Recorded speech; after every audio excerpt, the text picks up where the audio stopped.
असरदार रहा? देखिए, बंदी बहुत ही असरदार रहा। उसके लिए तमाम सभी वर्गों का, चाहे बिजनेस सेक्टर के लोग हों, प्रशासन सेक्टर के लोग हों या फिर अन्य विभाग के लोग हों, उन्होंने इस बंदी का संपूर्ण समर्थन दिया है।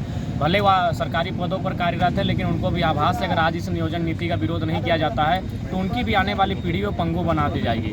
और सबसे शर्मनाक और दुर्भाग्य की बात है, राज्य सरकार, जो राज्य के मुखिया अक्सर कहते हैं कि आप चिंता मत कीजिए, हम आपका भाई हैं, हम झारखंड की सरकार है, जल जमीन जंगल की सरकार है। पता नहीं ये बेशर्मी की हद को किस हद तक पार करेगी।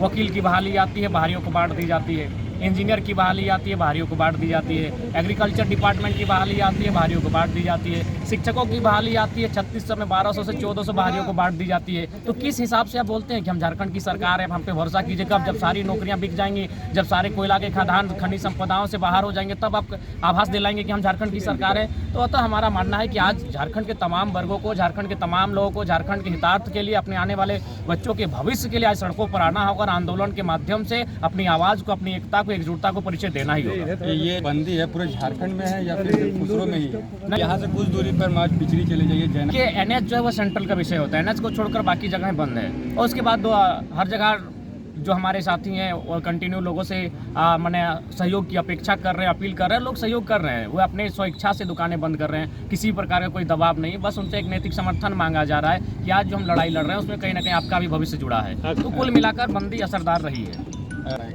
देखिए, अगर मनसा साफ हो तो लोकतांत्रिक देश में कुछ भी हो सकता है। ये हम नहीं, देश के प्रथम गृह मंत्री सह प्रथम उप प्रधानमंत्री माननीय लौह पुरुष सरदार वल्लभ भाई पटेल का ही कथन था। 1946 के आसपास उन्होंने स्टेटमेंट दिया था कि भाषा के आधार पर राज्यों का गठन नहीं किया जा सकता है, किंतु 1948 में उन्होंने खुद का स्टेटमेंट को बदला और कहा लोगों की मांग सर्वोपरि है। अगर लोकतांत्रिक देश में अगर भारी संख्या में लोग अगर गलत चीज़ों की भी डिमांड कर रहे हैं तो उसे फुलफिल करना चाहिए। तो ठीक उसी प्रकार 1932 का खतियान रहे चाहे 1836 का रहे, यदि एक बहुत बड़ी जनसंख्या का मांग है और उसे मानना चाहिए। ये हमारा नहीं, देश की प्रथम गृह मंत्री सरदार वल्लभ भाई पटेल का स्टेटमेंट लगातार को बैकफुट पर आनी चाहिए। और इसके लिए मुझे लगता है अब अभिभावक वर्ग को भी दबाव में लाना होगा, क्योंकि अभी तक छात्र संगठन ही सड़कों पर दिखे हैं और ये आंदोलन भी छात्रों के माध्यम से ही धनबाद बोकारो में जो मानव श्रृंखला बनी थी स्टार्ट हुआ था।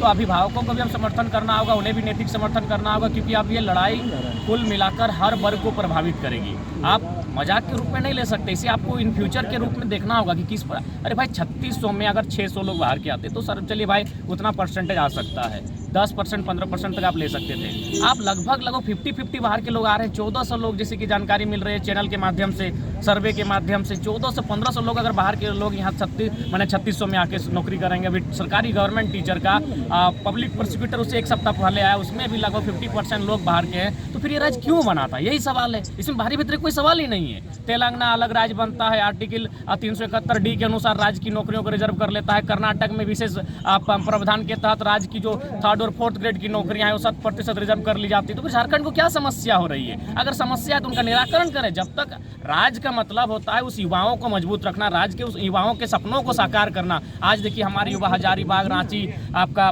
जमशेदपुर, धनबाद, बोकारो के टाउन में जाकर बड़ी मुश्किल से पढ़ाई करते हैं, अपने आप को बंद कमरों में तब्दील कर देते हैं और फाइनली जब उनके पास ऐसा रिजल्ट सामने आएगा कि हमारी नौकरियों को, हमारे सपनों को, हमारे अरमानों को बेचा जा रहा है, तो क्या होगा? वो नक्सली अपराधी नहीं बनेगा तो क्या बनेगा? फिर आप कहते हैं कि झारखंड के लोग नक्सली बनते हैं। अभी हाल फिलहाल एक नक्सली का स्टेटमेंट आया। बिल्कुल, हम लोग साल भर से उसी बात को कह रहे हैं कि जमीन के विवाद को सलटाइए, आधार नियोजन ऑटोमेटिकली सलट जाएगा। अभी आप बैरमो में खड़े हैं, बैरमो में सबसे ज्यादा कोयला का खदान जिनकी जमीनों पर है, आज वे लोग बेघर हो गए हैं, आज वे लोग विस्थापित हो चुके हैं। तो कुल मिलाकर झारखंड की सरकार, अगर इनकी मनसा साफ होगी तो इस राज्य में बहुत सारे विकल्प हैं जिनके माध्यम से इस राज्य को मजबूत किया जा सकता है।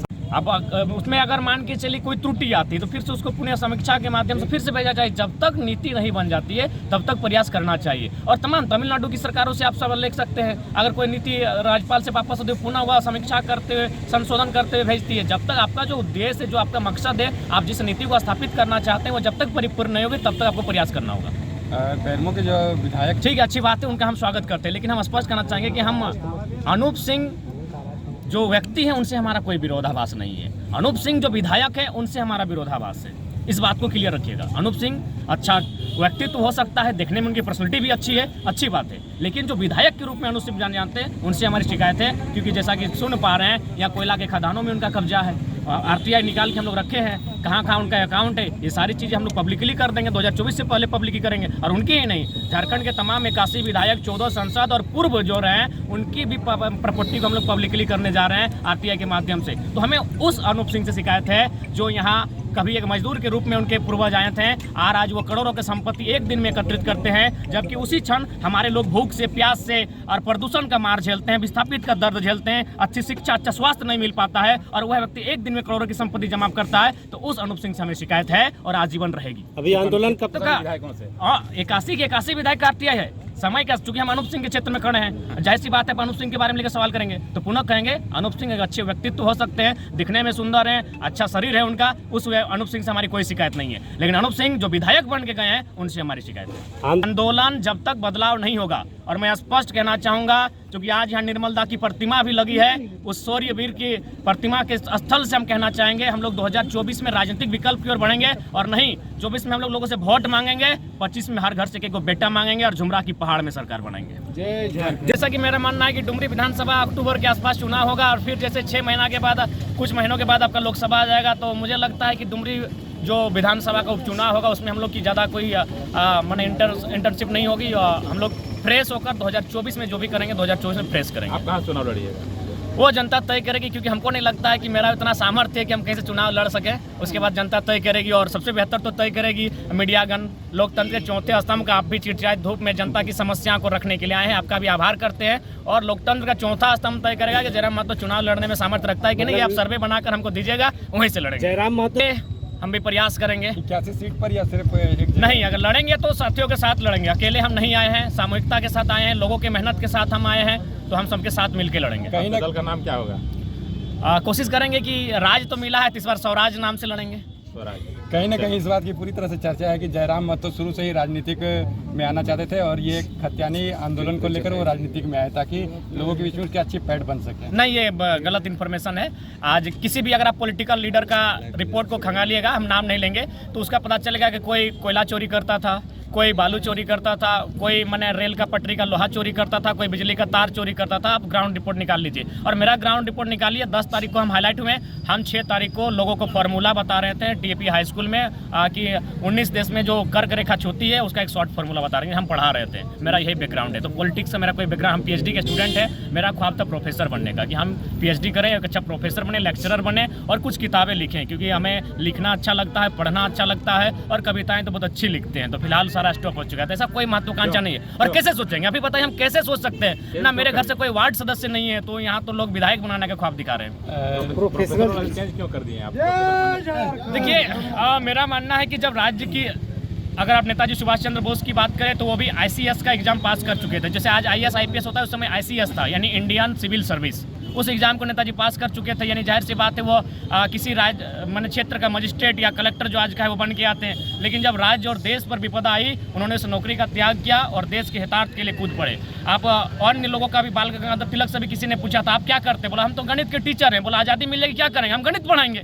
तो ठीक उसी प्रकार हम आज भी कहते हैं, आज तमाम मीडिया बंधुओं के माध्यम से कोयलांचल की सबसे तपीस और गर्मी की जगह बेरमो में खड़े होकर एकदम गर्मजोशी से कहते हैं कि यदि राज्य सरकार जिन नीतियों के लिए हम लोग लड़ रहे हैं उन्हें अगर परिपूर्ण करती है तो हम भी छात्र हैं, PhD के छात्र हैं, अपना थीसिस लिखने चले जाएंगे। लेकिन यदि नहीं करती है तो विधानसभा का दरवाजा खाली रखिएगा, वहाँ गर्जना देने के लिए आएंगे।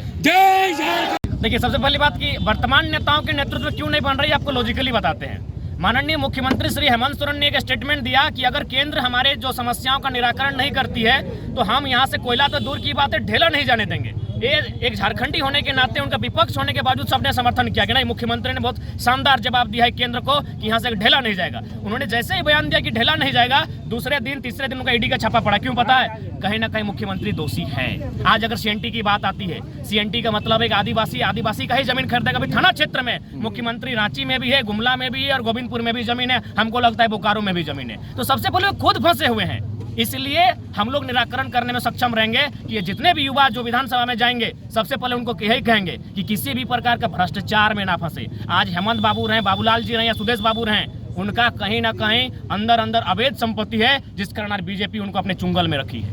आज ये भी चर्चा है कि यदि माननीय मुख्यमंत्री अगर JMM अगर अच्छा रिजल्ट नहीं करती है, आने वाले चुनाव में वो बीजेपी के साथ जाने में भी शर्म नहीं करेगी। इस बात को आप मीडिया बंधुओं के माध्यम से लिख लीजिए और बिल्कुल एकदम आश्वस्त रहिए। तो कारण क्या है? इसीलिए जो नए चेहरे, मैंने बार बार क्या कहा मैंने कि नए चेहरे जो होंगे सबसे पहले उनका डेयरिंग होना होगा। हमारे राज्य में जैसी मुझे जानकारी है 3 विधायक का विधायक रहते डेथ हुआ है और 1 सांसद सुनील महतो का। यानी अगर जो नए चेहरे विधायक बनना चाहते हैं, 5वां चेहरा होना चाहिए कि आपको विधायक सांसद रहते आप पे गोली चलाई जा सकती है। अगर ये साहस है तो आप आगे आइए, आप भ्रष्टाचार में लिप्त नहीं होंगे, आप आगे आइए, तभी इस राज्य को बदलाव कर सकते हैं। नहीं तो ईडी और सीडी आपको इस तरह टॉर्चर करेगी कि आप दल भी भूल जाएंगे, पार्टी भी भूल जाएंगे और विधायकी भी भूल जाएंगे।